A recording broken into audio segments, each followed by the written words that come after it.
أبا مزقفت أمديم مازن ترين مزقفت البوجر أمديم كبيت السيرسيكو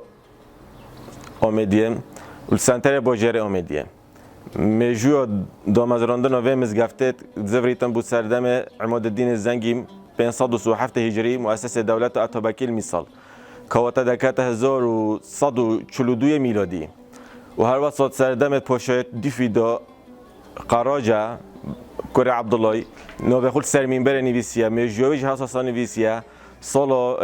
548 هجری وقت کبیت 1153 میلادی اف منبر نکهاتی و گوستن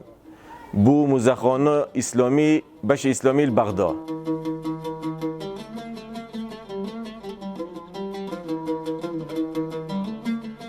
اگر به این سحکین نوبروکو و مزگفت کوچک پکت هستن اف مزگفتش دو باشد نو مزگفت دو باشه سرکی پکت هستن باشه که سه صفحه طولینه باشه دوی جدونه و چند ایوان کن پکت هستن و هر واسه دنگت بید برفرهن اف دنگه هاتین آوا کردن مزگفت هاتی آوا کردن خرب برای گل کسله و دو پوشیاب گیچه و چه زغرافی سرنینن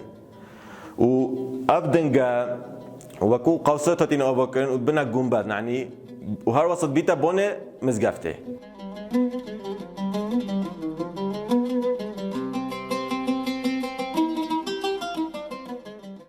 أبا منورا أمدي أباكرن و زوريد بسادم ميره ميرگاه بدينا سلطان حسين ولي سال 1534 بلندهی و منوره 33 مترن و 103 درجه کوپکتن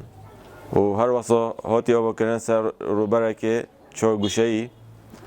و هر روبره که 3 متر درجه اوان بر دگه بلندی دگهی مترونی و فرهیوی 8 سانتیمه و مناره شیوه که گشتی هاتی آوا کردن برای بازی و کسله هر برک 3 کار انجام داد کاری که ستینو نو مناره و دویت بیت درج بو صرف کفتن سر مناره یه سیاجی کاری یه سیر بیت دیواره دروازه مناره آجید بینی روی شوازه که رکوپه که هاتی برینو تراشینو و حتی نکجی مناره ما مایی